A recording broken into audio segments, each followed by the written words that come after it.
আবারও চলে এসেছি দার্জিলিংয়ের পার্ট 2 নতুন একটা ভিডিও নিয়ে।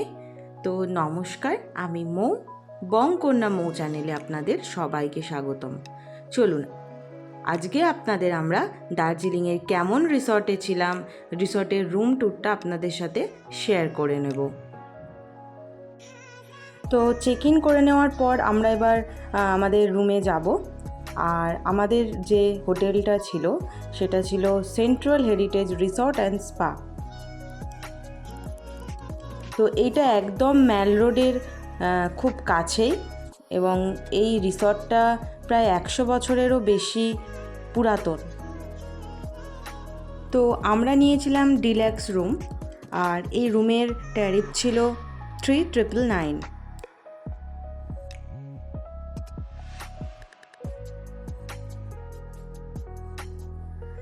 আমাদের রুম নাম্বার ছিল 227। তো রুমে ঢুকেই দেখি রুমটা ভীষণভাবে সুন্দর সাজানো গোছানো।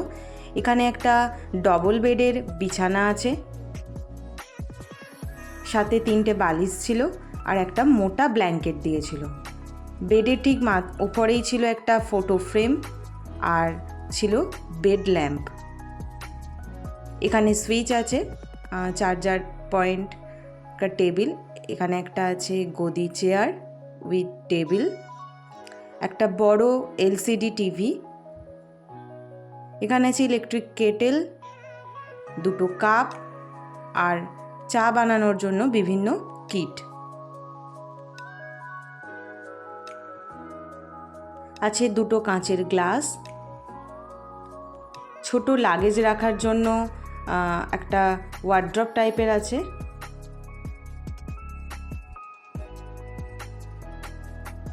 এখানে একটা ব্যাগপত্র রাখার জন্য টেবিল আছে, একটা বড় ওয়ার্ড্রপ, জামা কাপড় ঝুলিয়ে রাখার জন্য আছে হ্যাঙ্গার। এখানে একটা ছোট জানালা আছে, একটা বড় মিরর আছে, একটা ছোট টেবিল বসে বসে মেকআপ করার জন্য, আর মিররের মাথায় আছে একটা বড় লাইট। রুমটা খুবই বড় আর খুব সুন্দর সাজানো গোছানো। এবার চলে যাই ওয়াশরুমে। এখানে আছে একটা ওয়েস্টার্ন কুমোড, এখানে 2টো টাওয়েল রাখা আছে, একটা শাওয়ার, একটা বালতি মগ ভীষণই পরিষ্কার, একটা বড় বেসিন, বেসিনের কাছে আছে একটা বড় মিরর, উপরে লাইট, এখানে বিভিন্ন শাওয়ার কিট আছে গরম জলের ব্যবস্থা, ডাস্টবিন আর হ্যাঙ্গার। টোটালি ওয়াশরুমটা ভীষণ পরিষ্কার এবং স্যানিটাইজ করা। এই ছিল আমাদের রুম ট্যুর। তো আমরা কিছুক্ষণ রেস্ট নিয়ে তারপর বেরিয়ে পড়লাম দার্জিলিংয়ের মূল যে অ্যাট্রাকশন ম্যাল রোড। তো ম্যালে বসে কিছুক্ষণ পাহাড়ের সৌন্দর্যটাকে উপভোগ করে নিলাম। আর এই যে এখানে মাম্মাম বাবেল নিয়ে খেলা করছে। তারপর একটু সন্ধে হতেই আমরা একটু চারপাশটা ঘুরে দেখলাম। আর রাস্তার দুপাশে তো প্রচুর ফুড স্টল, বিভিন্ন রকম খাবারের স্টল, এদিকে ভুট্টা। তারপর চোখে পড়লো এই সুন্দর দোকানটা, যেখানে দার্জিলিংয়ের বিভিন্ন রকমের শোপিস, জুয়েলারি, মুখোশ এই সমস্ত আছে। বাইরে থেকেই দেখলাম, জাস্ট অনবদ্য কালেকশনগুলো লাগলো। তারপর ওখান থেকে বেরিয়েই একটা উইন্টার হ্যান্ডলুম শপে ঢুকলাম, যেখানে ছিল বিভিন্ন রকমের উইন্টার জ্যাকেট, স্টোল এই সমস্ত আইটেম। আর প্রচুর ভিড় ছিল ম্যাল রোডে, যা ভিড় ছিল মানে একদম উপচে পড়া ভিড়, যাকে বলে জনসমুদ্র।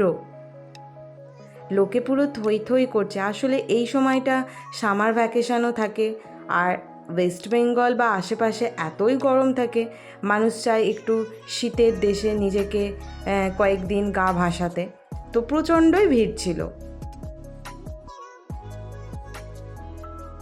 তারপর যেতে যেতে চোখে পড়লো এই দোকানটিকে।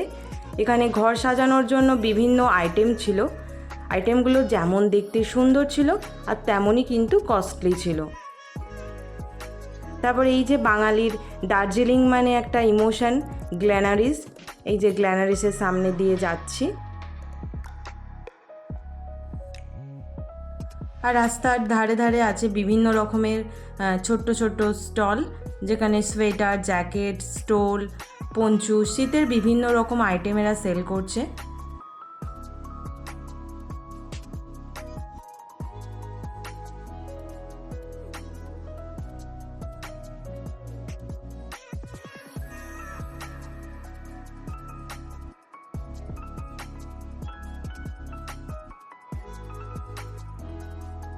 মল রোডের দুই পাশে ছোট বড় বিভিন্ন রকম উইন্টার কালেকশনের স্টল আছে, বড় বড় শপ আছে, আর প্রচুর রকমের খাবারের স্টল। এই সমস্ত খাবার দেখলে কার না জিভে জল আসে বলুন, আর গন্ধে পুরো চারিদিক মম করছে।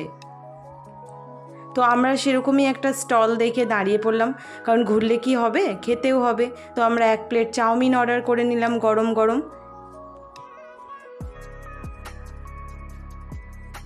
তারপর ঘড়িতে যখন রাত্রি 8:30, আমরা চারপাশে দেখলাম যে রাতের খাবারের জন্য কোথাও ভালো রেস্টুরেন্টের। তো যেতে যেতে আমাদের চোখে পড়লো এই হ্যাস্টি টেস্টি, এই পিওর ভেজ রেস্টুরেন্টটার। তো ঢুকে দেখি মারাত্মক ভিড়। তো আমরা খাবার অর্ডার দেওয়ার পর প্রায় 20 থেকে 25 মিনিটস আমাদের ওয়েট করতে হয়। তো আমাদের রাতের ডিনারে একদম সিম্পল অর্ডার দিয়েছিলাম, তাওয়া রুটি আর ছিল বাটার পনির। আর এসে গেছে আমাদের খাবার। এদের খাবারের মান ছিল ভীষণই ভালো, আর পনিরটা ছিল ভীষণ টেস্টি। চলুন আমরা খেতে থাকি, দেখা হবে নেক্সট ব্লগে।